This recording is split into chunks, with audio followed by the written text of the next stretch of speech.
Hello everyone, मेरा नाम अनुज है और मैं आप लोगों को आज बार बेंडिंग शेड्यूल के बारे में कुछ बेसिक नॉलेज देने जा रहा हूँ। ठीक है। तो आप लोग जैसा कि जानते हैं कि स्टील स्ट्रक्चर के जब हम ड्राइंग ड्रॉ करते हैं तो हमें साथ में बार बेंडिंग शेड्यूल भी बनाना पड़ता है। इसमें हम करते क्या है कि बार की लेंथ के हिसाब से हम उसका वेट निकालते हैं उस शेड्यूल में। लेकिन बेसिक चीज़ जो है वो ये है कि लेंथ कैसे निकालनी है। अगर लेंथ निकाल ली तो आपका बार बेंडिंग शेड्यूल भी जो है वो पूरा हो जाता है।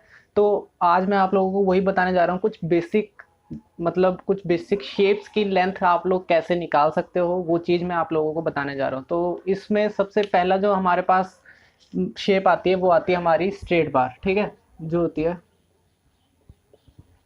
स्ट्रेट बार।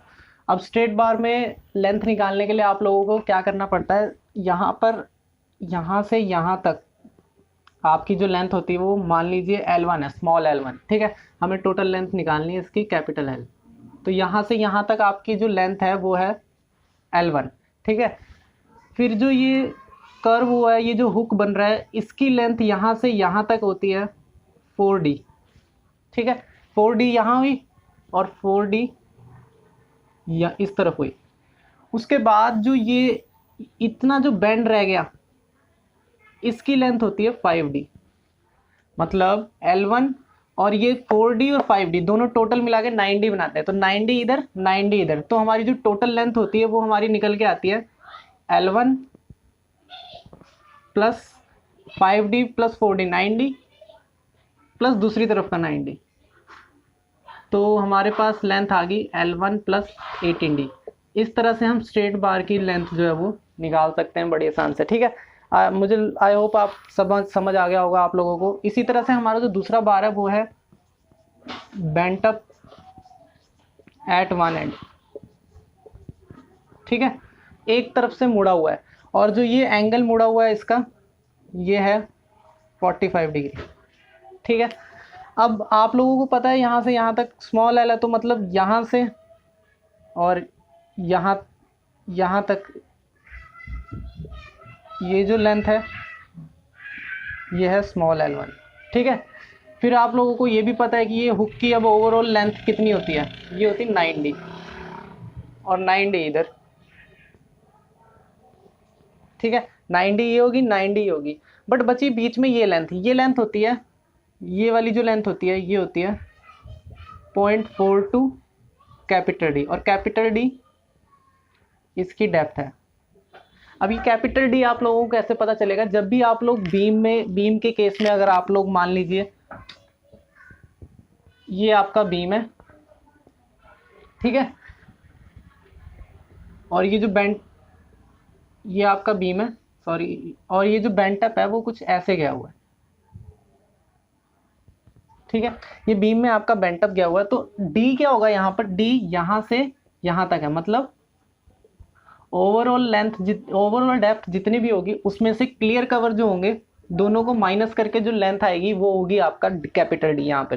ठीक है, आई होप आप लोगों को ये चीज़ पता चल गई होगी। तो अब यहाँ पर हमारा जो कैपिटल L जो लेंथ आएगी, टोटल लेंथ जो आएगी वो आएगी स्मॉल L1 ये वाली, फिर 9D प्लस 9D मतलब 18D प्लस ये 45 डिग्री का जो बेंट हो रहा है यहाँ पर, इसकी 0.42 कैपिटल D। ठीक है, ये हमारी लेंथ होगी bent up at one end. इसी तरह से bent up double bent up आ जाएगा। ठीक है, तीसरी लेंथ हमारी है डबल बेंट अप।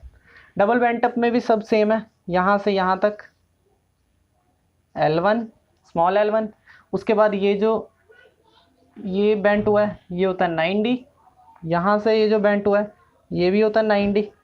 उसके बाद अब दो जगह बेंट अप हो रहा है, तो यहाँ पर 45 डिग्री है और 45 डिग्री यहाँ है। आपको पता है जब भी 45 डिग्री का बेंट अप कहीं पर भी हो रहा होता है तो वो होता है 0.4D। ठीक है, ये लिखा हुआ है 0.4D, तो यहाँ पर भी 0.4D, यहाँ पर भी 0.4D, ये भी 0.42D 0.42D। अब हमारे पास दो 9D हो गए, दो 0.42D हो गए और एक L1, तो हमारी टोटल लेंथ आ जाएगी L1 plus 9 9 18 18D plus 2 into 0.42 capital D। ठीक है, इस तरह से आप लोग जो है डबल बेंट अप की लेंथ जो है वो निकाल सकते हो। उसी तरह से हमारे पास जो एक और है हमारे पास ये ओवरलैप, ठीक है, इसका नाम है ओवरलैप। आप लोग अब ओवरलैप की लेंथ कैसे निकालोगे? ये लेंथ निकालना बहुत ज़्यादा आसान है।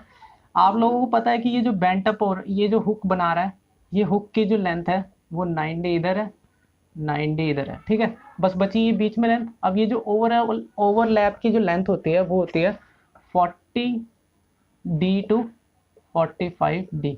अब ये स्मॉल डी आप लोगों को पता है बार का डाया है, ठीक है। तो हमारी ओवरऑल लेंथ जो होगी वो होगी 9 + 9 18D प्लस जो भी हो 40D टू 45D। अब वो आपके ऊपर है, आप कितना लेना चाहते हो, 41, 42, 43 कुछ भी ले सकते हो, ठीक है। तो ये हमारी ओवरऑल लेंथ होगी। उसके बाद हमारे पास आता है सिंगल हुक, ठीक है। इसमें जो ये हुक बना रहा है इसकी लेंथ होती है, ये जो एक हुक बना रहा है ये, इसमें अब लेंथ चेंज होती है, ये हो जाती है 12D, वन हुक, ठीक है।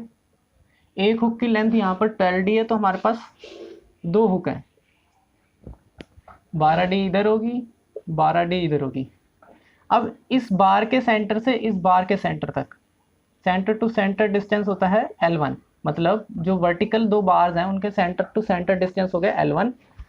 फिर उसी तरह से ये होता है L2, यहाँ से यहाँ तक सेंटर तक, यहाँ से यहाँ तक सेंटर तक। तो ओवरऑल लेंथ हमारी होगी स्मॉल L1, क्योंकि एक ही L1 तो स्मॉल L1, 2 L2 हमारे पास प्लस 2 L2, ठीक है, 2 L2 प्लस 2 हुक भी हमारे पास 2 × 12D, ठीक है। आसान था। ये होती है हमारी इसकी लेंथ। अब उसके बाद हमारे पास टाइरअप आ गया। अब इस टाइरअप की लेंथ कैसे निकालेंगे? सेम ऊपर वाले की तरह है, बस इसमें एक एडिशन हो जाता है, ये वाली लेंथ, ठीक है। यहाँ पर ये वाली लेंथ है, तो मतलब centre to centre vertical bar के सेंटर से सेंटर L1, फिर ऊपर भी L1, उसी तरह से ये हो गया L2, ये भी हो गया L2, ठीक है। L1 L1 L2 L2। और यहाँ पर बार जो बेंड हो रहा है, कितने बार बेंड हो रहा है? एक ही बार हो रहा है, दो हो रहे हैं, सॉरी, एक यहाँ से हो रहा है, एक यहाँ से हो रहा है, तो ये L हो जाएगी L1 plus 2 2L1 plus 2L2 plus 2 × 12D, ठीक है। तो ये हमारी लेंथ होगी। आई होप आप लोगों को समझ में आ गया होगा सारा बेसिक्स जो लेंथ है उनकी कैलकुलेशन आप लोगों को कैसे करनी है। तो वीडियो अच्छी लगी तो लाइक करना, कमेंट में और कोई क्वेरी है तो वो भी बताना, और जाते जाते चैनल को सब्सक्राइब कर लेना, ठीक है। Okay guys.